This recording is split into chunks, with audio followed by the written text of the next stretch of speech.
Hi.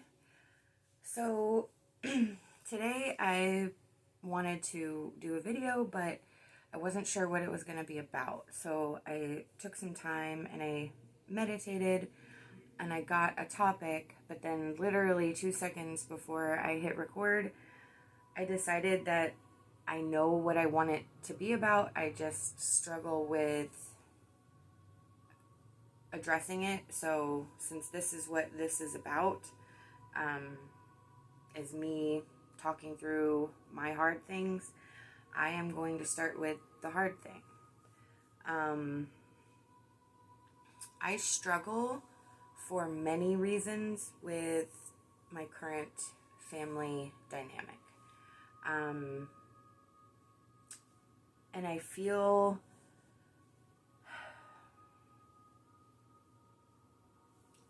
scared and closed in when I talk about this, because I don't want to hurt anyone's feelings. I don't want to. It makes me cringe inside, but it's nothing that no one has done. But as I'm thinking about it, I keep seeing all the people that I love popping in my head, and I feel like I interpret what they're thinking, and what they're feeling, and it's not a specific person. It's a dynamic situation that is no one's fault. It's just what it is. But I've always had issues with the dynamic that I have, which I feel like is a lot of where I'm currently at stems from. And my desire is to stay and be involved and be strong enough to handle the dynamic without taking things personally, without reading into things. See, I'm just really nervous. But I don't feel like at this time, if I'm being honest with myself, that I can. I don't feel like I can be myself. I don't feel like I'm valued. I don't feel like I'm included. And again, it's no one's fault. It's just what it is. But I've been beginning to realize that it's always what it's been. And I'm, like I said in previous videos, I am trying to figure out where my personal responsibility in this lies. And I always kept saying, I'm strong enough, I'm strong enough, I'm strong enough, but I'm not. I'm not strong enough. And I don't know why that is. I don't know why my whole being goes against whatever that is, but it always has. And I have to admit that. I have to recognize it. I have to internalize it and say it as it is. I don't fit in there. I never have. It's never been good for me. I've never been good for it. But I love them. They're my people. And so herein lies the problem. So I'm going to start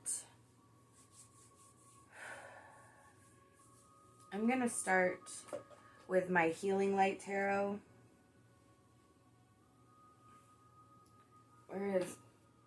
Hold on, where is it? Oh my god, I'm so stupid. It was right here. Okay, so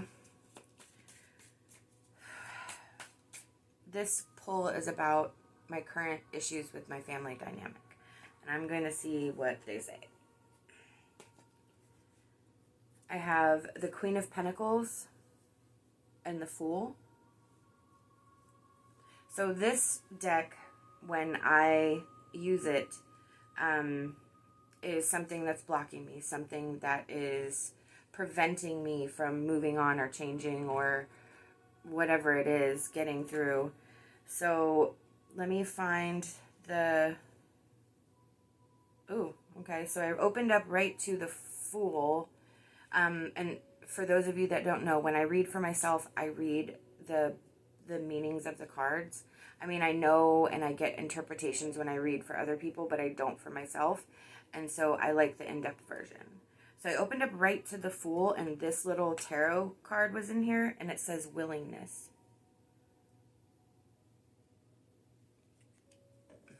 All right, we'll leave that there. Let me find the Pentacles. Hold on. Okay, so I'm going to read the Queen of Pentacles first, since it's the one that came out first. So we have the Queen, water of earth. Soil needs water for plants to grow in it, so think of this Queen as rainwater in the earth. Just as moist soil provides a growth medium for plants, so this Queen gives nurture, nourishment, and protection to those she rules. She is the caring mother, someone who creates safe, protective spaces around those in her charge, so growth can occur. In some ways, she resembles the Empress, but she's more approachable and more practical. Here she is depicted as the Earth Mother, heavily pregnant and rooted in earth itself. Her crown is made from the branches of a tree, which in itself can be a protective home for birds, insects, and a variety of other wildlife. Here, more than anywhere, the pentacle is a symbol of physical wholeness and well-being, and the mandalora is the birth cardinal through which new life emerges. She engenders safe space. Well, that makes sense. I've never had that safety that I've ever felt. That is something that came up in my therapy, that we've discovered that I've never felt safe. I've never felt secure. I've never felt safe ever. I'm always scared. I'm always scared of everything, all the time. Everything. And again, I hesitate to say anything negative, because that's not what this is about. This is not about pointing, accusing. The situation is what the situation is. There is a lack, and that is what I'm recognizing. And this actually makes a lot of sense for me in both ways, with my own situation and myself as a mother. You know, not too happy with how I was as a mother. I mean, my son is 24 now, and he's awesome. He's pretty cool, but I could have done better by him but that's like the whole thing that I'm recognizing and realizing, is that, you know, how am I supposed to know if I was never given those tools? If I was never, you know, that was never, I realized that I never knew or understood what being a mother actually meant, what it was for, what the purpose of it was, until 8 years ago. I'm going to be 44 in less than a week. So when I was like 36, 37, it clicked, and I was like, oh my God. And then I've been dealing with that for this long and trying to figure out how to like rectify and change. But I have that desire to change and to understand and to talk about the hard things and just get it out. But there's not a willingness for anyone else to do the same. And I think that's where the issue lies. So with the Fool, a mandalora frames a mountain sunrise to show the healing power of new beginnings. Meanwhile, a man in a jester's hat leaps over the edge of a cliff while his dog barks in bewilderment. The dog has tried to pull him back, but the Fool's impulsiveness is much too great to contain. Numbered 0 in the sequence, the Fool is the archetype of beginnings from nothingness. Like the Big Bang at the start of the universe, the Fool seems to leap out from nowhere, risking his life as he jumps wholeheartedly into the chasm of existence and possibility. There's a sea below him, and in the waters we see the concept of the unknown or the unconscious. When the Fool jumps, he embraces both as a journey of discovery. Take a risk. Dare to take the leap. The Fool represents youth, freshness, innocence, and possibilities. He is a symbol of new birth and great potential. So we have 2 cards about, new birth, life, giving life, seizing life, taking a risk.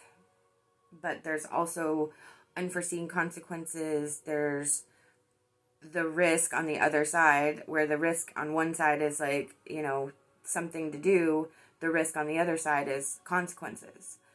Just sort of jumping in blindly.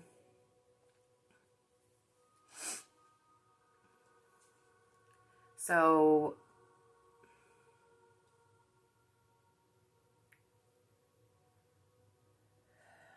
I kind of feel like this is speaking about impulsiveness, which when I get into a highly agitated, anxious state, I have anxiety, I have PTSD, I have something else, I forget what it's called. But I do get in this impulsive energy when everything is screaming around me, and I feel like things are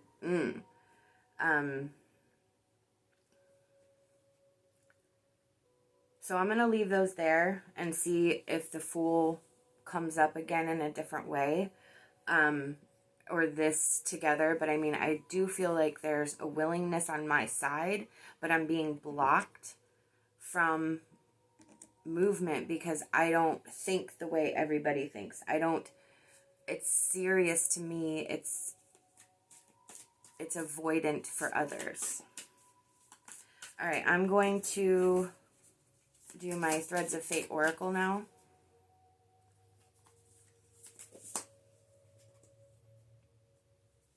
All right, so this whole thing fell up, but it fell up face first, so I'm going to take this one, the Magi, and let me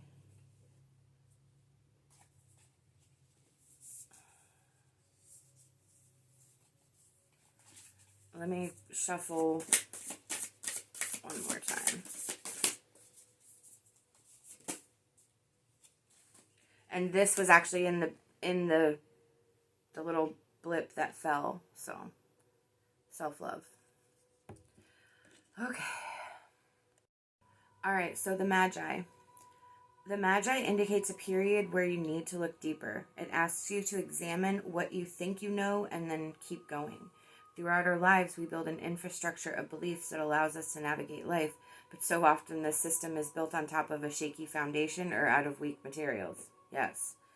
In other words, it's a time to question that which you have never noticed. What beliefs inform your decisions, passions, and ambition? The Magi is a seer of illusion, and in turn, they're able to cut through the fog and get to work. Yep. The Magi may see the world similar to a mirrored funhouse. They see the core of each experience and are able to acknowledge how many different realities exist in a single moment. Being able to see these many realities is a gift. It teaches us to be less attached to a single road, but instead see where all the roads meet. If we are courageous enough to see and be open to our life unfolding along any of the various roads, we invite in a magic that few get to experience. Even a balanced Magi can frustrate people. They have some trickster energy in that they can see the bigger picture and may know the answer, but they will present the information to you in a way that may spin your head. They are gifted with words, and everything they say can have multiple meanings. When Magi is unbalanced, they can be very manipulative and self-seeking. They may talk down to others as they believe themselves to be greater and more knowledgeable, rather than present information meant to challenge others in the expectation that it will ultimately be empowering. The unbalanced Magi will present information in a way that is meant to make the other person feel small.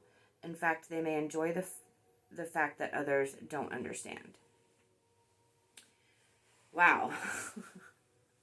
So that's like a lot of information that I resonate with. I resonate a lot with the unbalanced Magi as a previous state of existence for myself, unknowingly. And then I recognized when I am balanced or more balanced and when I'm not as unbalanced or not as balanced. That is a struggle that I have with keeping myself even and keeping myself centered and grounded. I definitely work at it. It's not something that I think you can, like, if I had all day, every day to just focus on my spirituality, I think I could get there. Like, you have all these great Buddhas and masters and, all those those people who just resonate this pure oneness and centeredness, but that's their job. That's what they do. You know, I'm a person who works. I'm a person who has a home, a family, a job, you know, there's other things I have to do. So I get it. I fit it in where I can. And I do make a conscious effort to do it every day, but you know, it's whenever I can. So I definitely know that if I was, you know, just had unlimited resources and didn't have to work and could just sit there and meditate all day, every day, yeah, you could absolutely get there. But that's where I think the point is that how to navigate through all this while you're doing everything you're supposed to be doing. Now, it does say that you have to, that this is a period where you need to look deeper, and I am. I know that my foundation that I had, you know, growing up into an adult was not beneficial to me. I know that it was unhealthy. I know that. I also know that I took that and ran with it when I mothered my own child. And I understand that.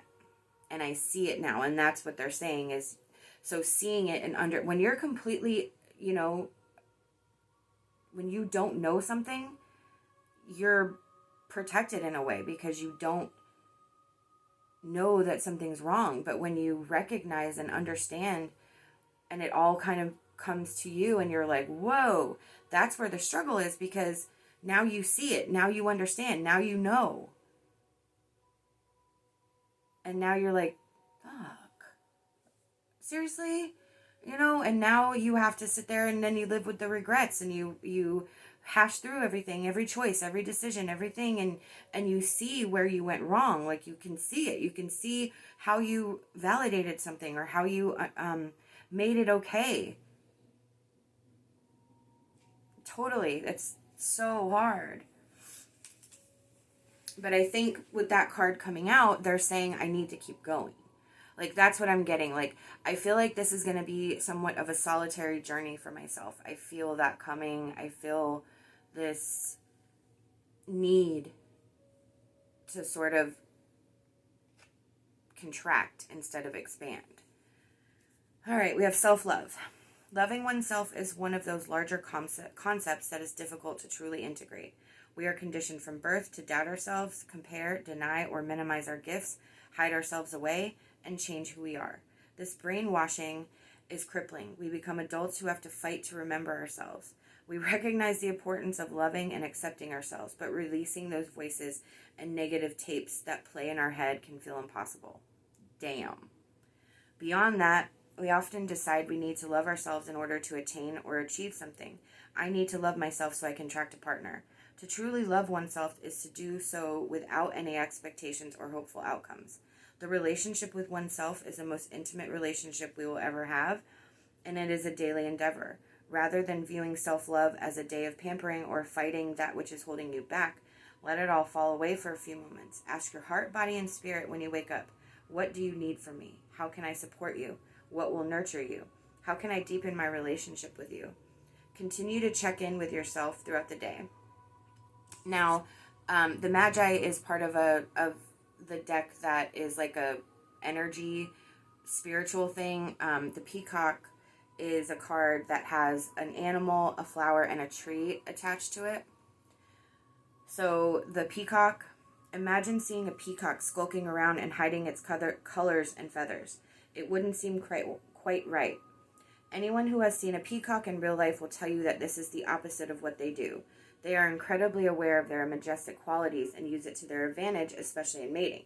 Peacocks invite you to unearth the beauty and unique aspects of self that have been hidden away. Peacocks are not born with their colorful feathers. They grow in around 2 years of age. For humans, it's opposite. We are born in perfection. It is life that conditions us to forget it. Peacock is an ally for standing proudly for who you are. Standing up for myself, allowing myself, knowing that I have to do what I have to do even though it's hard. Okay. So the flower is the hibiscus. Hibiscus is an ally in remembering.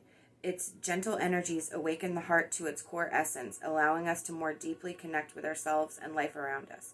In a world where many of us have been told to hide the softer aspects of ourselves, hibiscus is a teacher in embracing those qualities. Sit with hibiscus and consider journaling or reflecting around the following. What do you consider soft? How do you personally embody it? Do you ever view softness as weakness? Do you reject it in yourself and in others? Yes. Oh my God. Yes. That's exactly what I said, that I'm not strong enough. I'm not strong enough for whatever it is. I'm not built to exist within that energy. And I've been trying my whole life, and I just can't. And that's the hard thing. And it is weakness, and I view it as weakness, but now I don't view it as weakness. I don't even view it as a limitation. I accept it in myself, and I'm not giving myself a hard time. I'm not saying I'm weak because I'm weak. I'm saying this doesn't work for me, and I can't make it be okay. And where do I go from here? So we have pink halite, or maybe it's it's a stone, not a tree. I think there's some that have trees, my bad.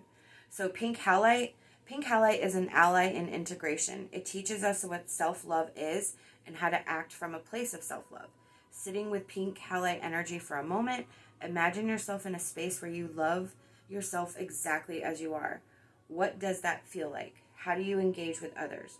What do you do each day? What don't you do? What are your priorities? Pink halite is a sodium-based stone. Like salt, it holds the ability to clear all things negative within us and within your space and within our environment. This stone can be used personally or within your space to help disperse and cleanse resistance to self-love. You can also use it as an aid in endeavors of amplifying your heart's needs. So, what I feel like in what just came out is that I am learning how to accept my limitations, but I'm also understanding what my strengths are. You know, before it was like, oh, I can't do this, this, and this, I suck. Now it's like, all right, these are my limitations, these are my boundaries, but what can I do that is good, that is strong? And just changing that perception, that mindset, has really been beneficial to me, because I can tell I'm being softer with myself. I can tell I'm being gentler with myself. Not always, but more often than not. Whereas before it was just all negative, all. And now I'm like, okay, well, I can't do this, but I can do this. I can do this. I can be this, and having my psychic gifts, my psychic interests, everything really helps, because that is something I am good at. And I know I'm good at it. And other people say I'm good at it. And it's a strength. It's something I have. It's something I can do. It's what I can contribute. Okay. I'm going to pull the Secret Language of Light Energy Oracle.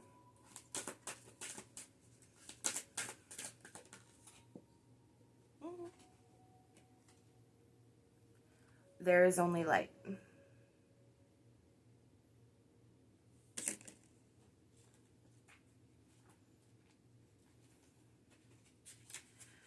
Okay. Darkness is just an absence of light. Light is sought after and extraordinary. We seek clarity of light, a lightness of being, and light bulb moments. Light bypasses the analytical mind and takes us straight into loving wisdom. It is time for you to step into your shining light. Be illuminated. Let light in. Today is the day to release any disturbances in your energy. Happiness will come naturally unless you do something to prevent it from happening. Release all that is stopping happiness from flowing into your world, and it will appear before you. It seems too easy, but it is truly that simple. Unless you realize this, you remain connected to the belief that struggle is a required, perhaps more respected, lesson-laden path. We often take on the belief that if we struggle, others will think more of us and we will appreciate things more. When you go against your soul, you move away from your brightness. The darkness is a sign it's time to feel your way back into your heart and soul.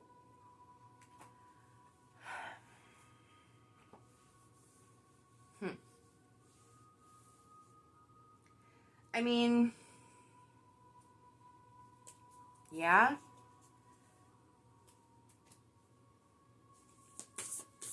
I feel like that is my current mindset and where I need to get to, not that I'm in the light, that I'm in the darkness. I can see that there's some light. I can see that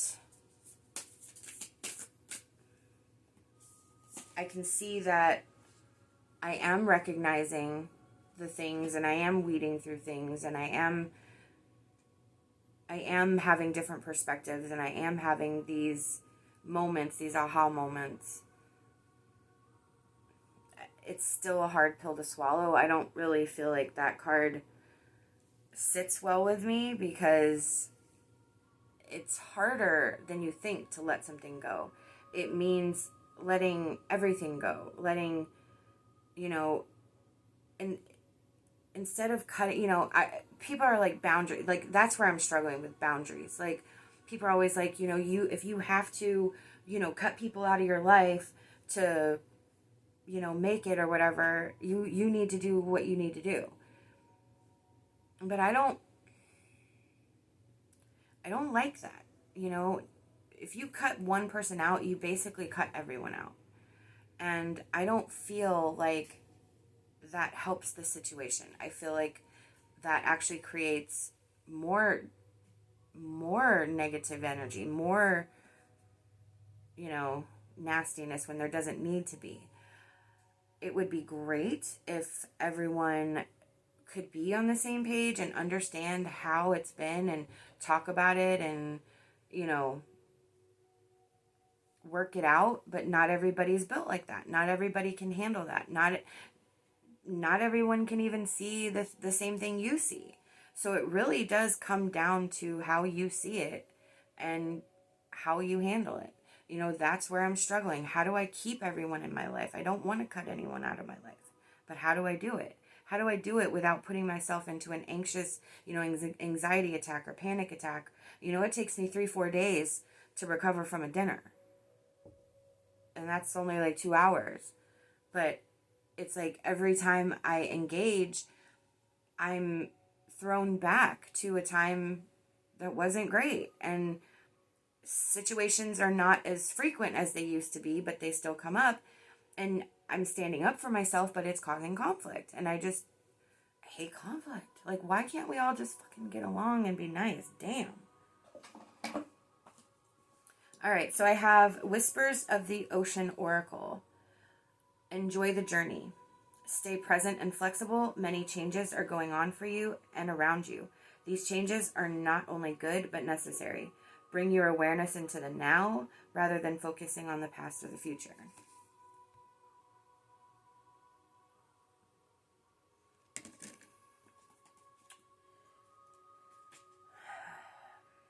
You can embrace the prospect of starting out on a new journey or project, even though you don't quite feel ready or prepared.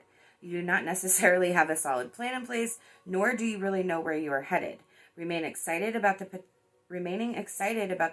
potential will benefit you. Upcoming changes will enable a new direction to emerge. See the good that is already in your life and be thankful for it every day. There are blessings all around you. Put your strength and constructive attributes into something positive. Be in the flow. Open your eyes and your heart and enjoy this process. There is an ease and beauty to how you handle this task. Coral is believed to have appeared on the planet over 542 million years ago. The coral reefs host over 4,000 species of fish and a multitude of other sea life.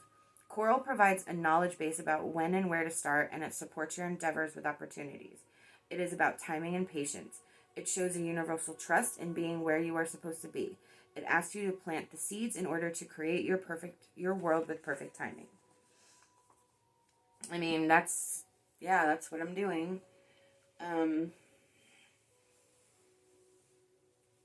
They're telling me to enjoy it when I am literally struggling.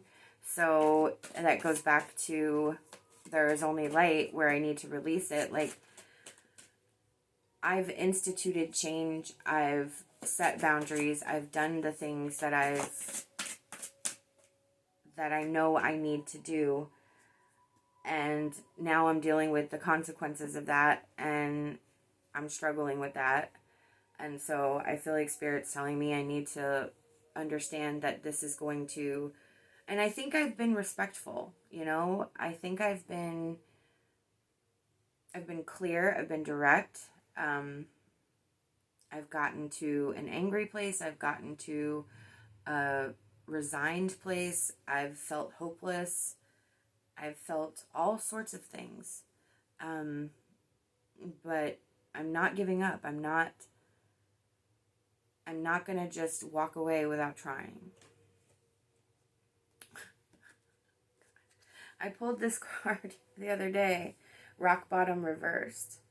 So it's reminding me that I'm already as low as I'm going to go, and it's only up from here, which is exactly what this whole reading's been saying. I need to look ahead of me, look up, and not behind. I'm already as far down as I'm going to get, and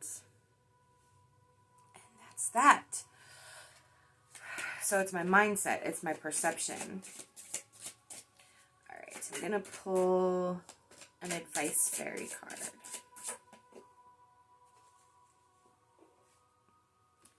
Fairy of Fantasy. You have a huge appetite for life, so explore the pathway that is right for you at this time. Yeah, that is what I'm doing. I am trying to embrace life. I am trying to find the positive in life. I am trying to be happy and make my life happy, but I have to be in situations and circumstances that are healthy for me. And that's gonna have to come from me. I'm going to have to, but where do I draw the line, I guess, is where I'm at. I can't continue to expose myself to the situation as it is, but I also can't imagine, walking away or cutting everybody out, because that's not what I want either. So right now is trying to figure out what a happy medium for me is, what I can handle, what I am able to ingest, what I am able to absorb, what I am able to allow, what my boundaries will allow. And I think that's the sweet spot that I'm looking for, is how can I be involved but also not be sad that I'm not involved, but be involved. I think I have to have faith and understand that this is still a work in progress. I'm not anywhere close to being done. And it's going to be a situation I'm going to be dealing with for quite a while. Let me know if you have any questions, and thank you for being here.